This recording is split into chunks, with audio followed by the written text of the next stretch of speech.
lesbians. I didn't have anyone to help me understand how I was feeling.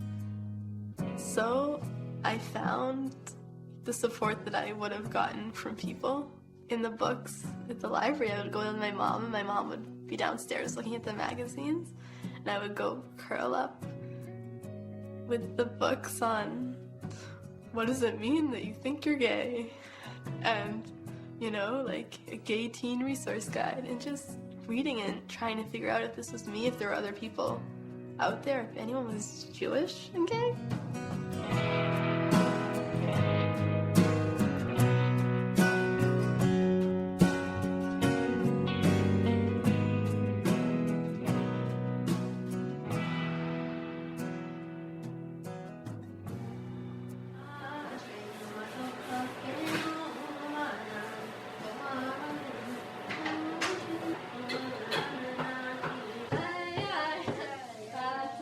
My Jewish identity really comes from my family.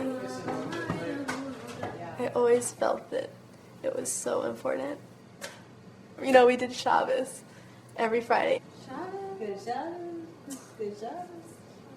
She is very into her Judaism, and it's difficult for me to feel what's going on inside her, but I don't think she could possibly give up either side of the coin. She is Jewish. She's a lesbian, and she's just going to have to keep moving slowly toward however that comes together. I don't think it's going to be a compromise. She's not going to give up either one or the other.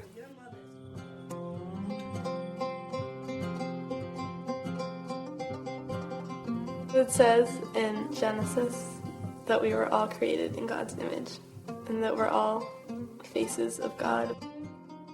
But sometimes I feel like that doesn't apply to, you know, the part of me that loves women, and that part can't be accepted in a place that's like striving so hard to get to God and to bring holiness into the world. And so that part feels like an outsider.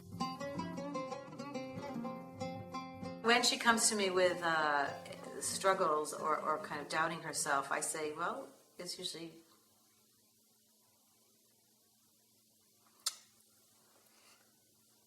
it's like you're made in God's image, and God made you this way, and to accept that part of you,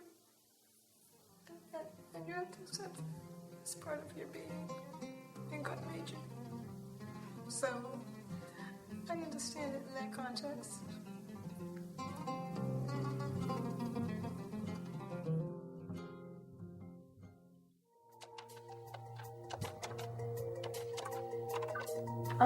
I want to start what's called a Gay-Straight Alliance.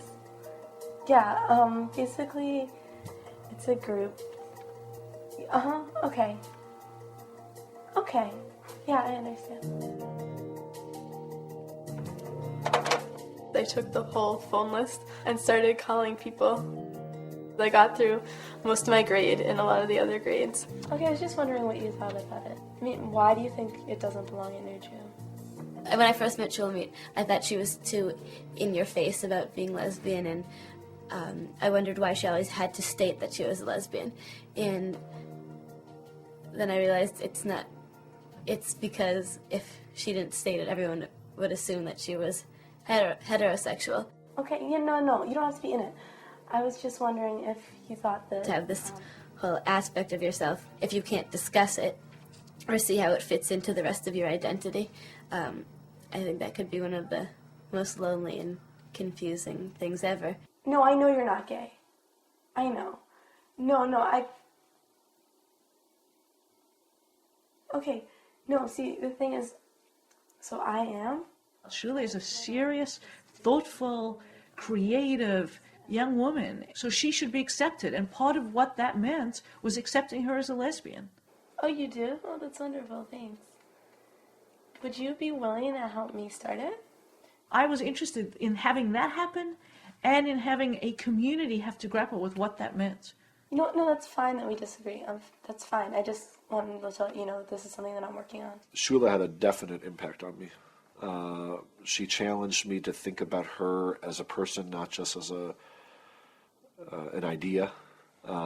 She challenged me to think about what it means to be a teenager growing up with real issues of sexual identity that needed to be played out in a Jewish community. And these were issues that I wasn't comfortable dealing with. A lot of public schools in Massachusetts have gay-straight alliances, and they've proven that they really help kids who are gay feel safe at school. I have a lot of respect for what Shula did.